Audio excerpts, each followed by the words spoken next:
Today I wanna tell you how was my first study tour experience. So guys, আজকে আমি সেই সব বন্ধুদের ব্যাপারে কথা বলবো যারা আমার ফার্স্ট স্টাডি ট্যুরটাকে স্মরণীয় করে রাখছে। প্রথমে এটা হচ্ছে রাজ, এটা সজীব, এটা দোলা এন্ড ফাইনালি এটা Niha. This is my crush. আর এটা আমি ট্যুর প্ল্যান করে ক্যান্সেল করে দেওয়া ফ্রেন্ড সার্কেলের অভাব নাই। আমরাও মাঝে মাঝে সুইজারল্যান্ড বা অন্যান্য উন্নত দেশে ঘুরছি, তাও আবার মুখে মুখে। সো আজকে সেই স্টাডি ট্যুর স্কুল থেকে অ্যারেঞ্জ করা হয়েছিল অ্যান্ড ক্যান্সেলের রিস্ক একদমই জিরো। দোস্ত, আগামীকালকে কিন্তু সুযোগ নেহাকে তোর মনের কথা বলে দেয়। দোস্ত, আমাদের সাথে নাকি মেয়েরাও যাবে? মাইয়া খেলা হবে। এই বাচ্চারা, কালকে স্টাডি ট্যুরে তোমাদের মা বাবাকে সাথে নিয়ে আসবে। জানতাম না প্রিন্সিপাল স্যার কি কারণে মা বাবাকে সাথে আনতে বললো, বাট আমাদের মনে হলো ট্যুরটা ক্যান্সেল হলে আরো বেশি ভালো হইতো। একই বাসে মা বাবা কেমনে ভাই? একবার ভেবে দেখছেন কি হইতে পারে বাসের ভিতরে আমাদের সাথে? ভাবি আর বইলেন না, কালকে জি বাংলা সিরিয়ালটা যে কি হয়েছে দেখছেন না?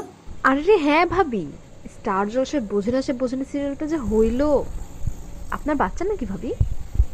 হ্যাঁ ভাবি, ওর বাবা লাস্ট উইকে নিউজিল্যান্ড ঘুরিয়ে নিয়ে আসলো, আজকে আবার স্টাডি ট্যুর। আমি তো আসতেই চাইলাম না, ভাবি ওর বাবাই জোর করে পাঠাইলো। আয় হায় ভাবি, আমারও তো সেম অবস্থা, আমি আসতেই চাইলাম না, আসা লাগলো বাধ্য হয়ে।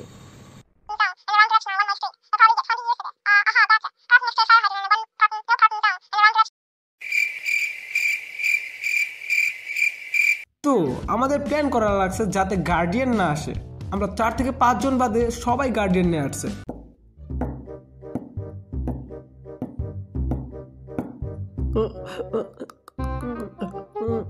কি রে আতিক, তোর আব্বা আম্মা কই?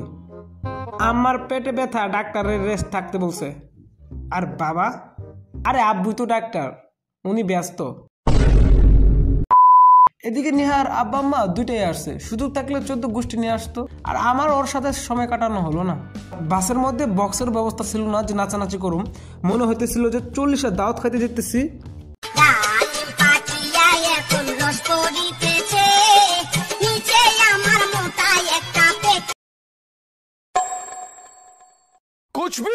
আর বাসের মধ্যে এই অত্যাচারটা আমি ফ্রি পাইছি।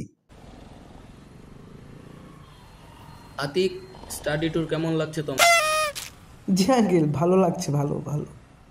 কি ভাই, এতবার জিজ্ঞেস কেউ করে নাকি? 5 থেকে 10 মিনিট পর পরে আমার ফিলিংস চেঞ্জ হয়। আমার পাশে বসে থাকা ইলমা নিহাকে কোনোভাবে প্যাচিং করে ওর সিটে এনেছিল আমার সাথে ওর কথা বলাইতে।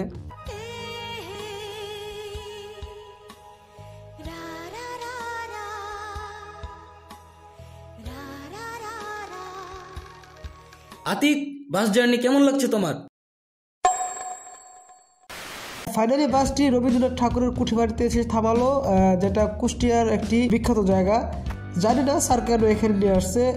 সবাই মোটামুটি ঘোরাঘুরি করলাম, কিন্তু আমাদের মধ্যে একটা আফসোসও কাজ করতেছিল।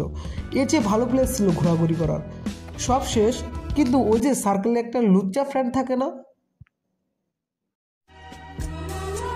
দোস্ত কুঠিবাড়িতে মিয়া খলিফা আছে, দোস্তকে মিয়া খলিফা দে দোস্ত দে। আর থাম, ওইটা আমাদের বাংলা ম্যাম ম্যাম চশমা পরে থাকে।